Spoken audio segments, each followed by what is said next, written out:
Hello and welcome to the HumanWare See Things Differently podcast. Each month, join your hosts Rachel Ramos and David Woodbridge as we bring you engaging interviews from guests, interaction from our one-of-a-kind distribution partners, stories that'll take you off the beaten path, current promos, shows where you can find us, and so much more. So stick around. Greetings and salutations, See Things Differently listeners. Welcome to episode 8 of the podcast. I can't believe we are up to episode 8 already. That is absolutely incredible. Time is just flying by. I am here with David Woodbridge. David, what do you think about time? I think it's a process that goes from the past to the future. So I don't quite know what that actually means now I think about it, but that's my idea of time at, what's that, about 7:15 as we're doing the recording today. That's deep. That's deep. Was that deep? Excellent. Good. Oh, yeah. I was trying to be deep and philosophical this morning. At 7:15 in the morning. That is classic David Woodbridge. I'm Rachel Ramos. We're here. Gearing up, speaking of time, to getting back to school. That is something that happens twice a year, once after Christmas and once after the summer/winter holidays.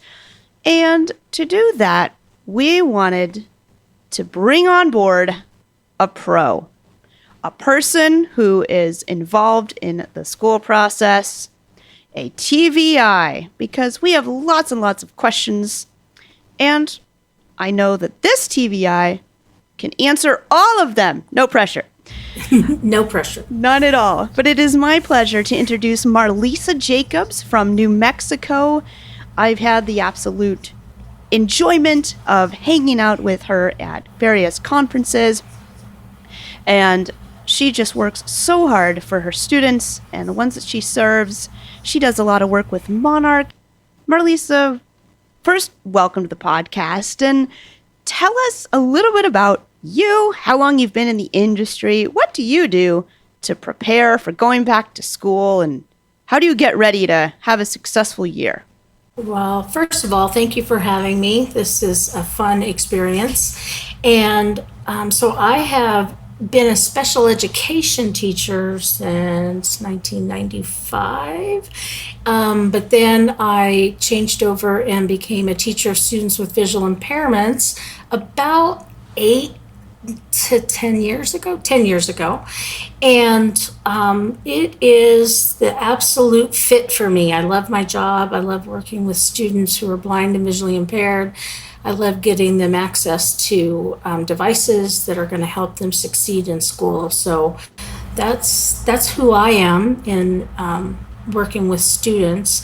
And how do I prepare for the beginning of the school year? Well, it actually starts at the end of the school year, and especially with devices and Braille and getting books for our students. And that was a different experience this time with the Monarch, so that was pleasurable. Usually, actually, like January or February, we start looking at books and deciding or trying to get the teachers to tell us what books they're going to use, and then we've got to find them either in Braille or digitally. And so we were able to put several books on a few of the students I work with on the Monarch, rather large books because they're high school students now.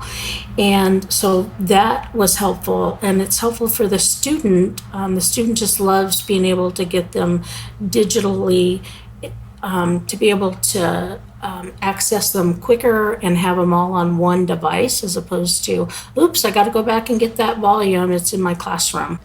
Very, very true. I definitely remember in school having about, shelves and shelves of math volumes, lots, and having to run back to the different classroom, grab a different volume. So the Monarch has definitely changed all of that. And this brings up a good point about hard copy Braille versus digital Braille. So that's the thing with TVIs, teachers of the visually impaired. You guys work with students who are often very young to students who are graduating high school. What do you do for younger students, like those who maybe haven't learned Braille all the way yet, or maybe those who aren't using digital devices yet. And I think another question would be, when do you transition a student from physical kind of hard copy Braille to digital Braille? And it doesn't have to be an all or nothing transformation, because I think hard copy Braille still has a very important place, even with all this digital Braille. Younger students, of course, are learning Braille from the get-go, and most of the younger students don't really start getting actual books probably until first, second grade, and then it's still usually a lot of handouts. So you have a lot of teachers who are still brailing what the student is needing kind of on a week-to-week basis. But when they hit about third grade, we're going to have more books. But what we've found lately is a lot of books are digital anyway. They're having the students open up their computers and open up the digital book online. And so it's looking a little different for students who have vision as opposed to it being so different as it used to be. And the question about when do I start moving toward digital Braille is as early as the student is ready. I think, it's every student. I've had students who are third grade and ready to rock on a Braille note touch, or ready to start doing refreshable Braille, something, less intricate as a Braille note, but, maybe a chameleon. Because if you can get them on them earlier, I think we're helping them transition for computers, for note takers, and giving them access to multiple devices to be able to get them to find out what works for them best. And like you said, some kids still like paper, especially like when they're testing, because they can go back and forth easier or quicker.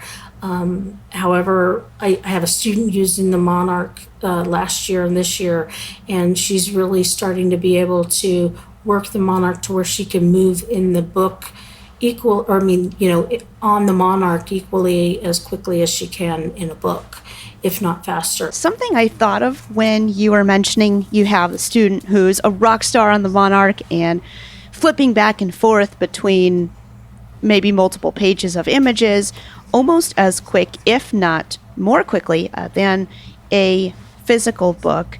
How have you seen either Monarch or other devices? Does it transform socialization for students? Absolutely. But one of the funny, neat things that the Monarch did was put chess on there. And I think that has been a social piece that has just opened up doors, especially, two of the students that I work with that have Monarchs, they started playing chess with, the adults in the room. And then there were kids who were like, wait, we play chess. Why can't I play chess on that? And so that social piece has been wonderful to walk into the room and see them playing chess with students in their spare time, and using the Monarch as opposed to a chessboard. And so there's that socialization piece. And then actually I have a student who's trying to figure out over the phone how to play chess. She'll move the Monarch pieces and they'll move their pieces on their board. And so they're doing it socially away from school as well. And then in class, students have their pictures of, let's say they're in biology and they're doing the plant cell, and our student on the Monarch pulls it up. Well, students are curious, well, how are you seeing that? What does that look like for you? And so I think it brings up all kinds of social pieces, talking about the cell, talking about the device, and then, getting into likes and dislikes. So, well, I don't like science. I've just seen the conversations go and go and go. When you said a student may say, oh, I don't like science. I mean, how many times in a school cafeteria or something do students talk about classes or subjects that they like or don't like? And I think a blind student, not that they couldn't before, but it's really cool now that they can participate because they too can look at graphs and pictures and kind of notice things that maybe they before couldn't, because we didn't have devices like Monarch and and other digital braille pieces. So I think that's incredible. And David, we're going to fly over to Australia, but you've, gone to different schools. Have you noticed some of these things that MarLisa has noticed, like with Monarch and things like that? Well, definitely. I mean, so basically it was this exactly the same situation in Australia for school and university. I mean, I know at the end of school each year, because we have 4 terms a year, not sort of 2 major semesters. But I remember having to have my TVI talk to the classroom teacher and the head of that particular subject, organise the stuff for the next term. You get to the end of the year, then you have to organise the stuff for next year, make sure you've got your braille books done. And it was exactly the same for university. I remember going to the lectures at the end of each year and saying, okay, can you give me your recommended list reading? Tell me what the top sort of 2 or 3 are, which to me was always very restrictive, because I wanted to basically read everything. I just didn't want to be able to read, the top 3 books, because then I felt like I was being disadvantaged because I couldn't get all the other ideas from the other books. So having stuff in digital format for me would have been amazing, because then I just could have, downloaded it to whatever device I wanted to use and go for it. So I think the change to digital access now, not just on humanware stuff, but on mainstream tech and smartphones and tablets is really amazing. There's a lot of images and culture now that if they're described, it's great, but sometimes, they aren't. And I guess my question is, has anybody come to you and said, Miss Jacobs, what does this look like? Or can we see if we can pull this up on the Monarch so that you could help them kind of get to grips with what a certain image looks like? I think there's a lot out there that they don't even know that they can ask about. Mm-hmm. I was showing a bowling alley to a student, and it just opened up the doors on that recreational activity, because after we did the bowling alley on the Monarch, she was like, I didn't know that's how the pins were set up. I'll throw the ball differently because it's in a triangle. It's not in just a row, and I want to hit them differently. And, oh, I didn't know that's what that beeping noise was. That's the foul line. And so just being able to feel all of that. The next time she went bowling, she was like, I know what this looks like now. I actually can sense where everything is and what's going on. And then to be able to have things, I mean, right now, I know I'm talking about the Monarch a lot because I think there's been a lot of things that have really helped a few of my students, but they have an app now that I'm being blessed with being able to help test, and to be able to draw on the iPad and then have the student have it come up on the Monarch immediately has been another just godsend. I was showing the app to one of my students, and she's like, I wonder what my name looks like in cursive. And so I was like, okay, let's see. And so I drew it on the iPad, and as I was drawing it on the iPad, she was feeling it come up on the Monarch, and she was just amazed. Oh, that's what my name looks like. Speaking of the new Winged app, which is absolutely brilliant, I must say, I was, as we do the recording at the moment, I was at karate yesterday, and it's the first time I've actually taken the Monarch to the dojo. So I had the sensei, the main trainer that I was with, actually do all the different stances for me, all the different angles from a front side, back side, head down. And he was able to let me know through all these different drawings and arrows he was doing on the Monarch where I could improve all my different stances doing karate. And honestly, I went in there and thought, this is going to be a little bit, I don't know how this is really going to work. I mean, 2-dimensional versus 3D dimensions and so on. But it was absolutely amazing. And it was just him and I doing it originally. And then we ended up with a bit of a crowd around us. And quite a few people said, hey, David, if you ever need someone to do some drawing for you on your gadget there, we'd be more than willing to actually have a play with it. So that was actually really incredible. I love this so much. I was at a recent convention, and Wing It had just been released, and we had about 2 minutes before someone came to the booth, and my colleague was drawing things like palm trees and a sun with rays, and she was like, "Do you know what that is?" I said, "No," and then she told me. I thought, wow, that is so cool. So even just outside of school, David had karate, me at a booth before we had some visitors come and see what Wing It is all about. It is so cool because as either a blind student or a blind adult, we never stop learning. And this is just as neat for us as blind adults and useful as it is for those in school. And I think we've all kind of been able to chat about how helpful it's been in the classroom and outside of the classroom. I love your bowling alley example. I think that's incredible. That actually helps me next time I go bowling. Okay, the pins are in a triangle. See, I never knew. The question is though, which way is the triangle pointing though? That's a great question. I don't know. Well, and she was able to see that, when we talked about, where would you throw the ball? Would you throw, so it was a really good conversation. We will conclude this segment on preparing for school and transitioning students from hard copy Braille, which never really goes away, to digital Braille. And MarLisa, thank you so much for your insight and your dedication to your students. It is fantastic to witness and to hear about, and this has been so much fun. So looks like you're sticking around with us for another segment. Yes. Sounds great. We hope you will too, friends. We will be back very shortly.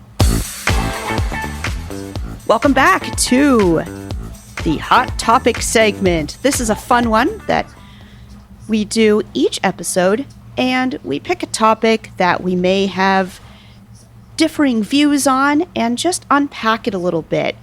So this month's topic, we have MarLisa Jacobs, TVI from New Mexico. It's teacher of the visually impaired. And we want to discuss the topic of mainstreaming. It can be a blind student or a student with another disability. Should they be mainstreamed into a regular school, or should they be sent to a school that specifically deals with their type of disability, whether it's blindness, deafness, other types of needs, or should there be a hybrid approach? There's lots of different views on this, but I have David and MarLisa here, and we're going to unpack this a little bit. So, David, what are your thoughts on mainstreaming versus non-mainstreaming? We'll be saying this one way or other, but this is my personal idea. Those famous statements where they go, my statement does not reflect the statement and values of the organisation that I represent. So, that being said, now to protect myself from getting jumped on by people on the internet, I think I'm a mainstream support person because, there's two things. Mainstream means that you're mingling with your quote sighted peers and everybody else, whether they're disabled or not. You're getting exactly the same education that everybody else is getting at that particular school. But what you can't do is throw somebody into a mainstream school or university setting without support. You still need some type of support, and that's where, visiting support teachers come into play. Because when I can still remember my years at the quote blind school that I was at from year 3 to year 9, so 3 years before I graduated from high school, and it just felt that I wasn't living the life that my brother and cousins and that were living. When I got to year 9 and 12, when I went out with excursions with the school, I just went out with excursions to the school, and normally I just tee up one of my friends in the class, and we go along that way. The support person wasn't even in class for me, so her role was just to make sure that I had all the material. And that like I said previously, if I ever got stuck in class, I could always go in and check with her or email their information and that sort of stuff. So so mainstream schools for me are good. The issue with some, because I've actually got 2 severely autistic children, so they're non-verbal. They do have quite a few physical behaviour issues, so when they get very, very annoyed and frustrated, they can tend to sort of lash out a little bit, pure frustration. Now, that's the sort of stuff that I can clearly understand that putting that person in the mainstream school would be absolutely unfair, in this case to my son, because he's just not going to be able to cope. Special schools from that point of view, I can see, would be a lot better in some ways, because hopefully the teachers, the support people are a lot more understanding of that person's particular needs. It's a very good point. MarLisa, what are your thoughts on mainstreaming Every versus student is non-mainstreaming? different. I've heard over and over again that if you've seen one student who has cortical visual impairment or one student who has a vision impairment, you've seen one student with a vision impairment. You don't see a bunch, and I think it's the same with all children who have difficulties learning in a different way, and nobody is the same. And so I think that's why we have the different options. I hate that we get stuck in one over another also. I feel like here in New Mexico, we have the School for the Blind. The students go to that school. However, they mainstream for a lot of their classes, and they come back to campus for, let's say, skills that they need to learn, specifically how to cut with a knife, that may not be taught at a general public school. They were able to participate in both the blind school on-campus activities, but they were able to go to a football game that was happening in the public school that they were attending. It's a hard, tough topic, because I see the benefits of going to a school that's specific for a need. It's just, I've got my hands on my head going, yeah, it's such a hard topic. It is. It is a tough topic. I do see advantages of, I'll call it the hybrid approach. I was able to do that as well. As you go to a blind school for some classes and some skills like computer skills and things like that, and then go to a mainstream school, and you get that socialization, which when you get to middle and high school, that is a really, really big deal, is learning how to interact with peers who are sighted. And then you have your peers who are blind in that type of a disability. Due to autism, other disabilities, you may want to have them in a school that can work directly with them, but how do they integrate into the world? Because that's the ultimate goal, right, for everyone, is to successfully integrate. And it's a tough one. So as with all of our hot topics, there's never a nice, neat answer. But I love just talking it over with you guys and coming to the conclusion that there is no conclusion, and that's okay. Welcome, everybody, to our newly named Trials and Triumphs segment, formerly the Cringe segment. But David and I decided that we wanted to focus on positive things. Now, if there is a crazy trial that we've had, we can talk about it.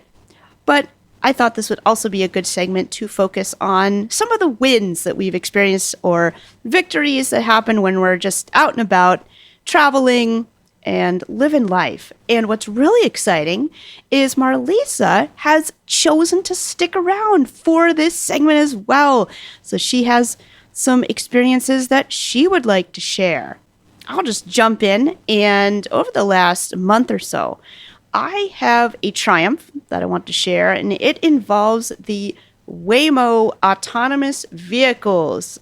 We should have a hot topic segment about that too, because there's lots of ideas and opinions about them, but I had never tried one, and I was in Los Angeles for a work event recently, and they had the Waymo cars available. They were at the event, so they had some discount codes, and I thought, well, let's give it a try. And I had some friends there who said, you should definitely do this. This is really good. So Are they encouraged still me your to do friends? it, and I wanted a bit of an adventure. Right, are they still my friends? Absolutely. Oh. I'm alive to tell you about them, so yeah. But it was very, very cool. I was able to take some videos with Ray-Ban Meta glasses I have and from finding the car to getting in to starting the ride. It's very cool. The car can honk, or you can have the car honk. So I knew where it was, and it talks you through, when you get in, it says, "Hey, Rachel," and it talks you through just safety videos, and you start the ride when you're ready. And it took me to a friend's house. I spent some time there, and then I went back to the hotel for the awards ceremony that I was participating in for the event. And what was very cool, aside from being able to request the ride and locate it, is it has audio descriptions. So it would tell you if it's waiting for the intersection to clear, or yielding to pedestrian, or what street it turned on. So you can turn those on, and there's a voice in the car that will tell you kind of what's happening. So I think that's very, very good. But it was a little bit unnerving getting in the back of a car. There is no driver. And before we started recording this, the question came up, will the car tell you where you are or when you reach your destination? And when I got back to the hotel, it stopped. It was on this hill. I opened the door. There were cars honking and driving. And I thought, this doesn't seem right. But the car kept saying, you reached your destination. So I was not convinced. So I called Waymo support and I said, hey, I'm blind. I just want to confirm that I am at my destination. And the agent was great. She looked it up where I was supposed to be on the map. She said, yes, you're here. You're just a little bit in front of the hotel entrance because there are vehicles blocking it. So that's why your car couldn't pull up completely. Wow. Like, okay, great. So she gave me walking directions to the entrance. And once I had that, I was able to find the hotel. So that was my experience overall. Well, this is a trial. Really, really positive. So what's happened? What you this got, year, David? What's your we've had trial? these What's your trains triumph? On here in Sydney, there's a famous train line, of course, that runs between Newcastle and Sydney. So it's about 110 kilometres long, and it's called the Central Coast Newcastle line. Now, for the last, I want to say 30 to 35 years, we've had these sort of gradually getting more tired and tired sort of double-decker trains running on it. I mean, half the time you can't hear the guards, saying next stop is X, Y, and Z. So they've been introducing the new trains over the last, I want to say 12 months or so. But finally last week, they said these trains are no longer running on the Central Coast Newcastle line. They're only on this other line, which is basically to the Blue Mountains in Sydney. But the really cool thing about these new trains is not only do they do announcements, they do the following things. So they'll actually tell you what side of the platform the train will be stopping at and what side the door will be opening on. But the really, really cool thing that these trains do now, which the other ones never did, and I don't know how they do it, but between Sydney and Newcastle, we've got some platforms that are, 4 cars long, 6 cars long, and 8 cars long. So the thing you rock up to your railway station, you think, if I get on the wrong part of this train, I'm stuck, because when it pulls up, those doors just don't open; they just stay closed. So what happens with these new trains? You get on and it pulls away, and it will automatically say, "Welcome on board. You are in car 6 of an 8-car train." So if it said that to me, I think, oh, fine, I can just walk up, 3 front cars. So that way I know absolutely not only what doors are opening on what side of the train, but I know absolutely that I'm on the right carriage and I'm not going to get stuck. But the fact that you can tell what carriage you're in now is it just takes a huge weight off your travel.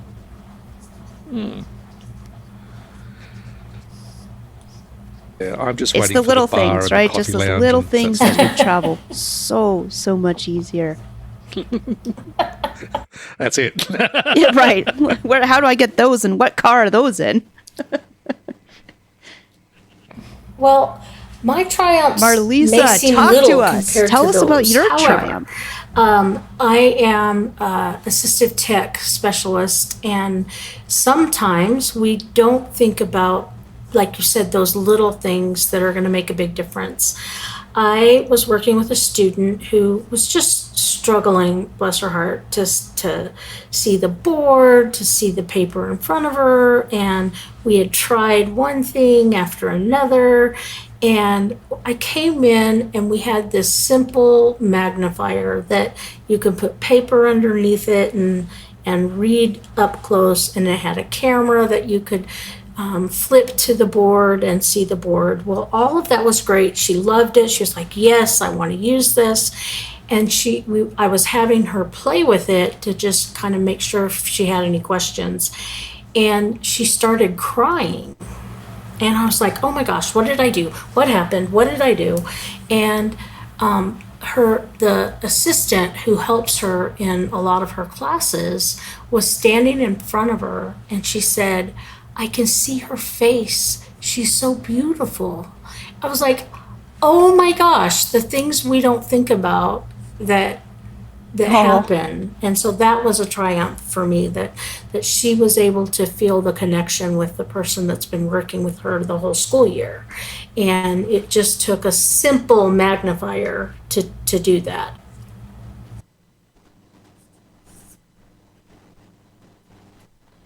That's incredible. As David often says, we use the right tool for the right job, and that was the right tool for the job. So friends, if you have triumphs or trials that you'd like to tell us about, don't be shy. We'd love to hear from you. Podcast@humanware.com is where you can send those notes. We'd love it.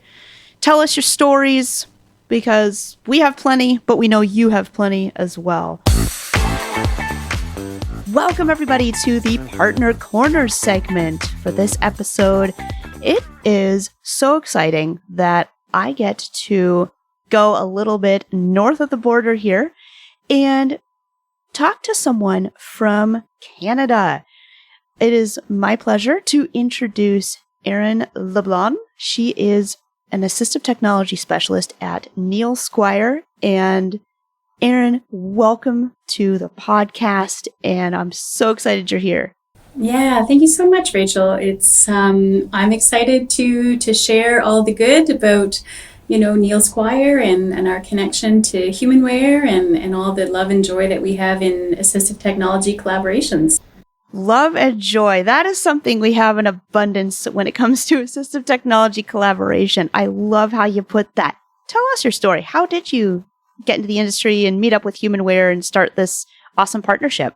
Yeah, so I have been working to support individuals with disabilities literally since forever. Some of my really early, jobs and early career opportunities were in kind of personal support worker roles, respite worker roles. And I've moved through some positions such as learning strategist, where I'm doing like accommodation provision and assessments, and had a big shift probably about 5 years ago where I really fell in love with the assistive technology piece of breaking down barriers and providing opportunities. So I've been with Neil Squire for just over 3 years as an assistive technology specialist.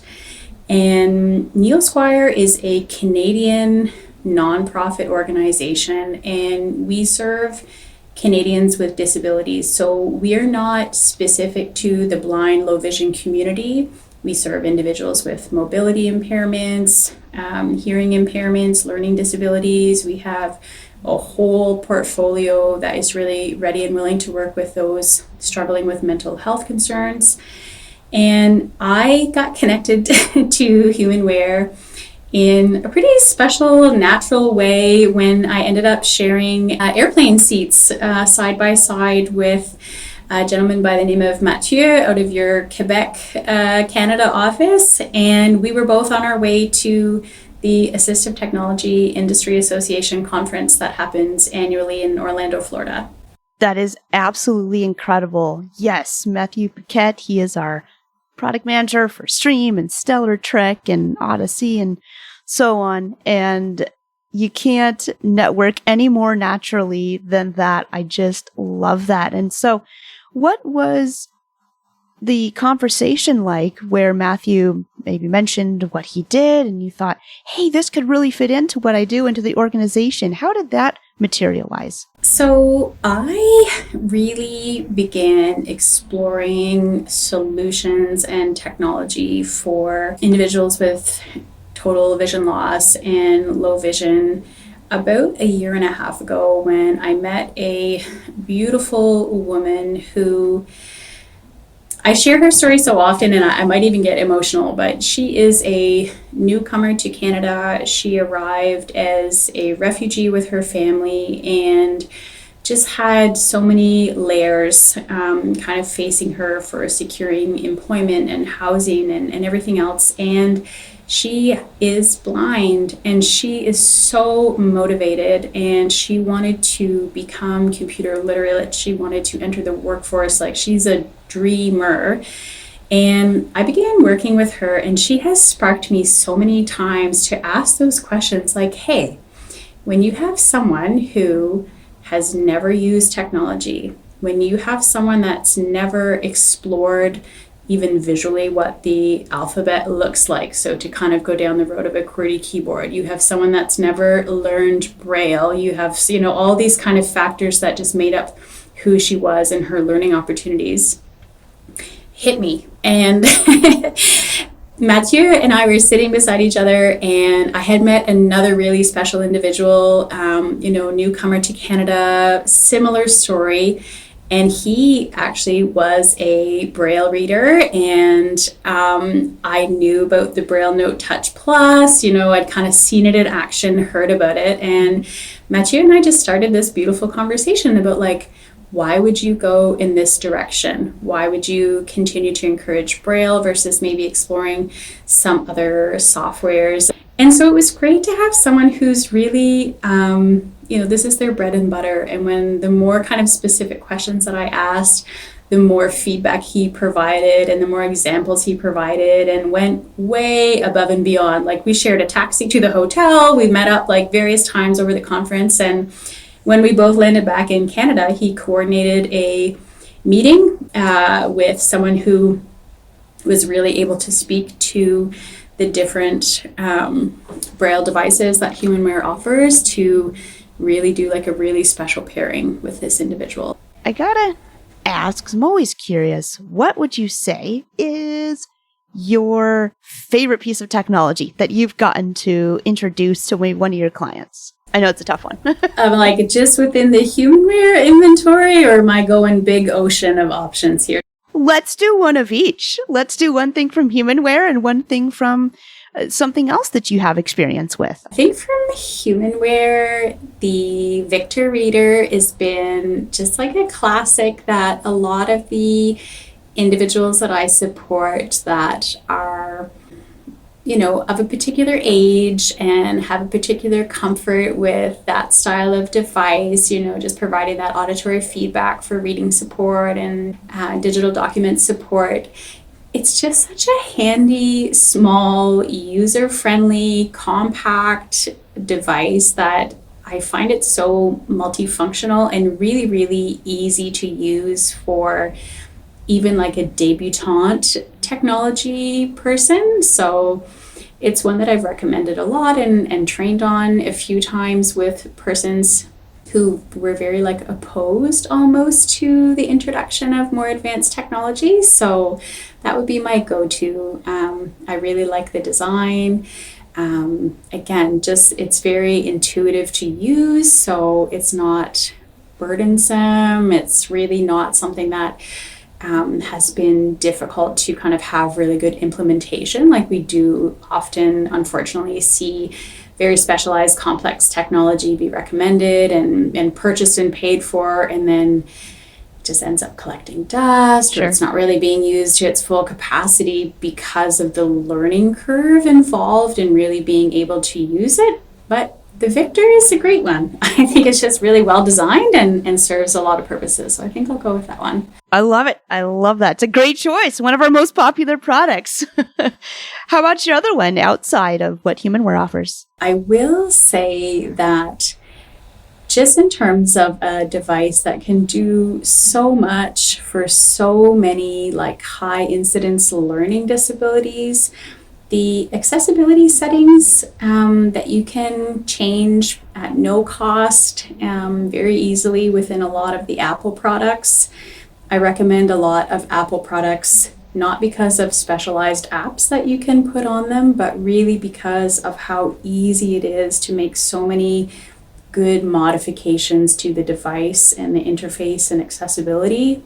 So that's one that I will say that I will recommend Apple products a lot, whether it's a phone or a tablet, especially for, limitations within reading and reading comprehension or writing or written expression, because you can do it with just like 2 little taps and it changes the whole way you can, express yourself with word processing or read and understand documentation. That's a fantastic answer because it's true. And even in the previous segment, we had our low vision product manager say that, there's a magnification app called the Explore app, and that's on the iPhone itself. So it's not about having proprietary technology to meet all the needs. Mainstream technology has come such a long way that we can meet those needs in some ways, and yet there's still a space, and I think always will be, for technology that meets needs of blind people and those with other disabilities. Erin, thank you so much for coming on, just speaking with such enthusiasm about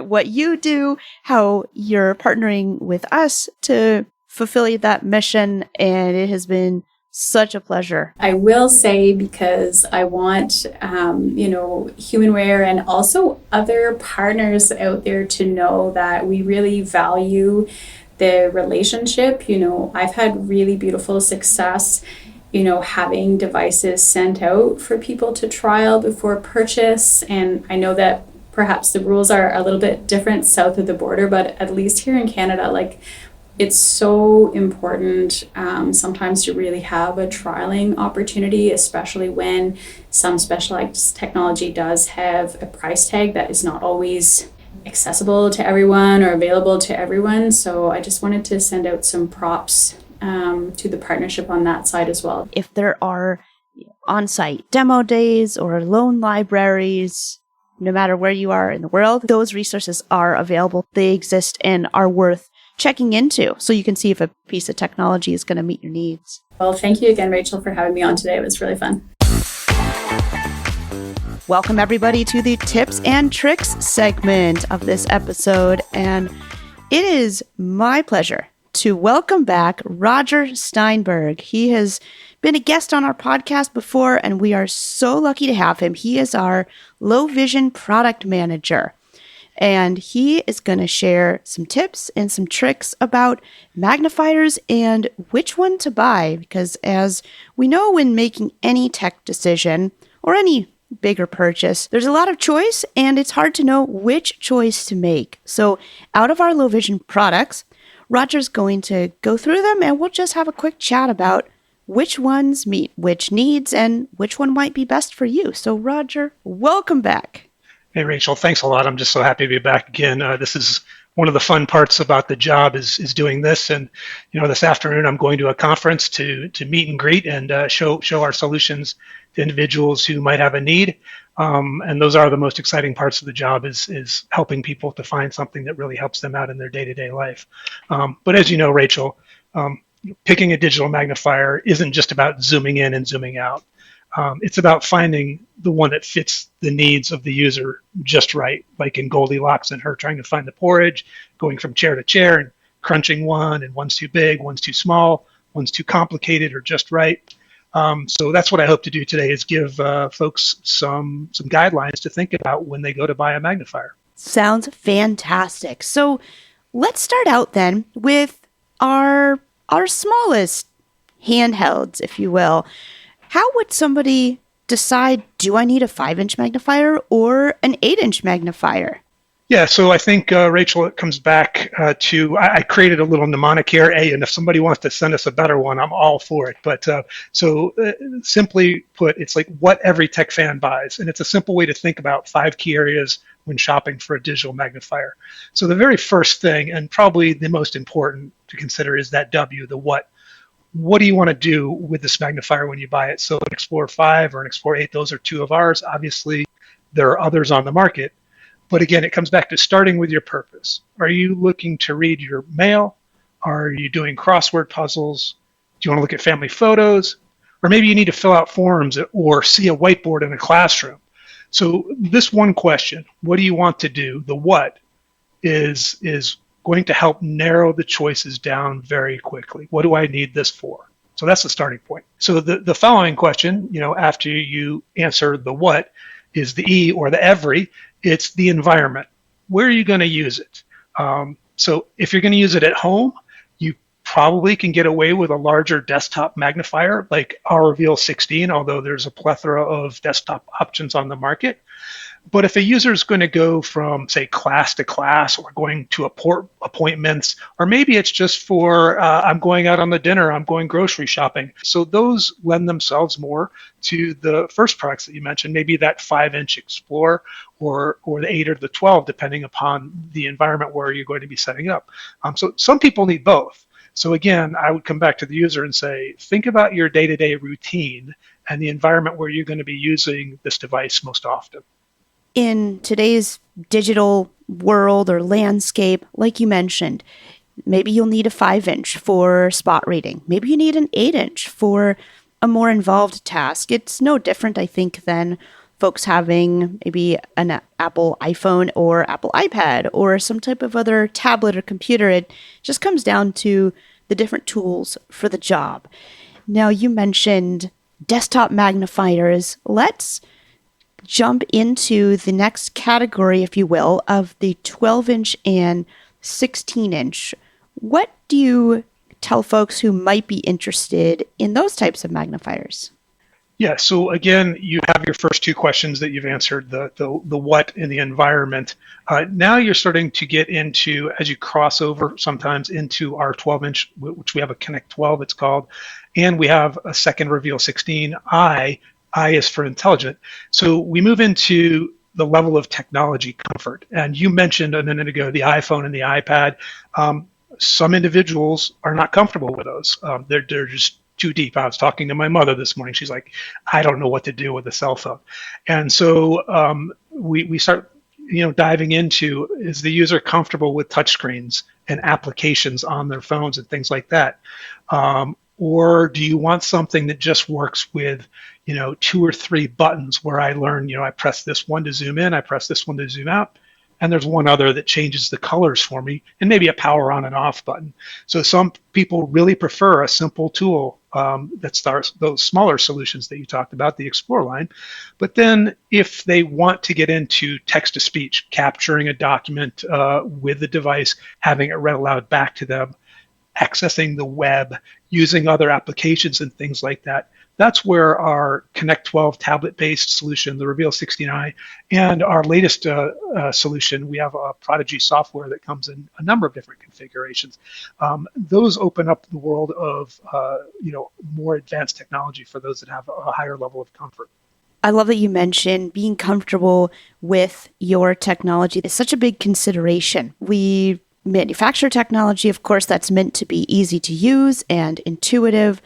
There's nothing better than just pressing a button and having something happen. So I'm changing the zoom, I'm changing the contrast. Just for a second, can you talk about some of the speaking features that the larger models or even the software has? I love that someone can take a picture and then get it read to them. Yeah, this really speaks to the features that you would look for once you've gone through sort of those first 3 things. So we utilize the acapella speech engine.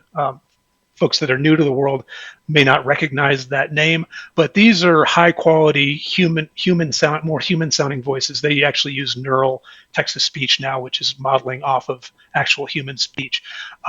So there are a host of different technologies that can be used out there, but we think that the acapella are the best within the low vision sphere. Of course, if you're using a digital device for a reader and just doing reading and listening, sometimes other voices come in more handy there. But then we get into the other features beyond just the audio feedback into how high of a level of zoom does the user need? So, some devices like our Explorer 5 go up to 22 times, and then we have other devices that go to 60 times what you're looking at. And so how it depends on the eye condition, but how far do you need to go? What is the level of clarity that you need to have? There are ranges in displays of the clarity of the image. Do you need to have lighting built into the unit, or is your environment, going back to the other question, do you have a lot of good ambient lighting where you plan to use the device so lighting isn't so important? And of course, then we get into a lot of things that I covered in a previous session with us, which is sort of like lines and blinds. I won't go into those now, color contrast and things like that. So there's a lot of features to consider, and you can get into features being overwhelming, coming back to your point about the comfort level of use. Too many features may not be a good thing. I think the last feature that I would consider is sort of, do I need this thing to be foldable and compact? Coming back, and that ties back to the environmental use. Do I need to be able to move about really, really efficiently with this, or is it okay for it to sit in one place all the time? So this is where things get really personal about what's just right for the user themselves. So to conclude, Roger, if somebody is looking at magnifiers and trying to make a decision, what is the best way for them to learn about the options and then eventually get a demo of that product so they can really make that final decision of what's going to work best for them? Yeah, so I think it's talking with the appropriate people, finding the right sources of information. So most folks nowadays will start with Google, but talk to an eye care provider. If it's a veteran, they can talk to the VA. People that are still in the workforce can talk to rehab counselors and so forth. In the education sphere, it's going to be teachers of the visually impaired and things like that, counselors. So try and find someone that's in the know about these sorts of things. There is one other consideration, and for many, it can be the most important consideration, but I would still always start with my needs, and that is the budget for the device. So, magnifiers can range in price from under $1,000. In fact, we have a free magnifier app for people that are just starting to experience, vision loss and need a simple magnifier on their phone. But they can go up to several $1,000s for the device. So higher cost usually brings the larger screen size and some of the advanced features we talk about. But the goal isn't always to buy the most expensive. That doesn't mean it's better. It's to find the one that meets your needs. So again, I always say, I'll come back to that mnemonic that I gave. And again, I would love for somebody to give me a better one. But what every tech fan buys: what the environment, the technology you're comfortable with, the features, and your budget for the device. So find the balance. Try before you buy. Find a resource that you can try them out. We have dealers throughout the country, as well as sales managers across the country to help you out. And don't be afraid to ask questions. There's no wrong answers in trying to find something that's going to meet needs. Because the best magnifier isn't always the biggest or flashiest one. It's going to be the one that meets your needs as a user to help you get through day-to-day, enjoy reading, enjoying what you want to do, and your life's pursuits. I couldn't have said it better myself. Roger, thank you so much for laying out all these considerations in such a concise and easy to understand manner. And if anybody has any questions, please reach out to us. You can go to our website, www.humanware.com.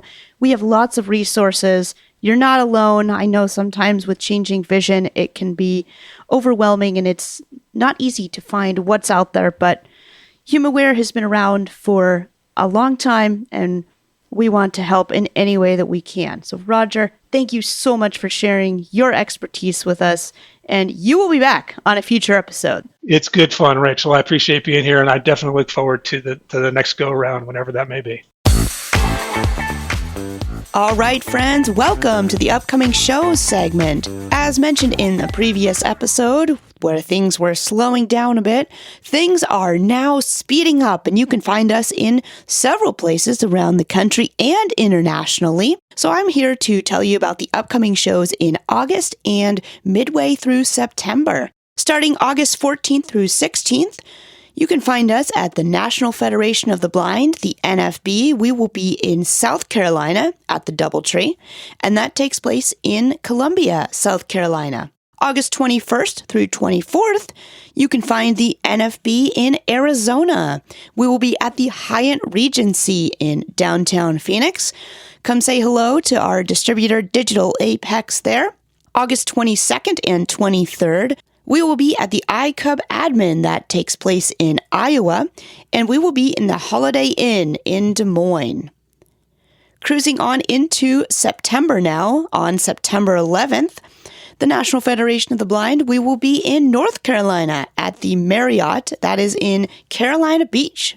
On September 16th, we are cruising across the pond to Sight Village, Blackpool. We will be at the Winter Gardens, and that is in 97 Church Street, Blackpool, FY11HL. That is over in the UK, so if you have some friends or you yourself are over there, please come by and say hello to our fantastic European team. They will be happy to take orders, say hello, give you some demos, answer any questions that you have. And that is open from 9:30 a.m. until 3:30 p.m. If you find yourself in Europe and want to contact the sales team by email, you can do so at eu.sales@humanware.com. So again, we are in lots of different places around the US and across the pond over in the UK. So if you happen to find yourself in one of those places, stop by and say hello. We'd love to chat with you. If you have comments or suggestions, we'd love to hear from you. Please send them to podcast@humanware.com. That's podcast@humanware.com. Thanks so much for listening to See Things Differently. We'll see you next month.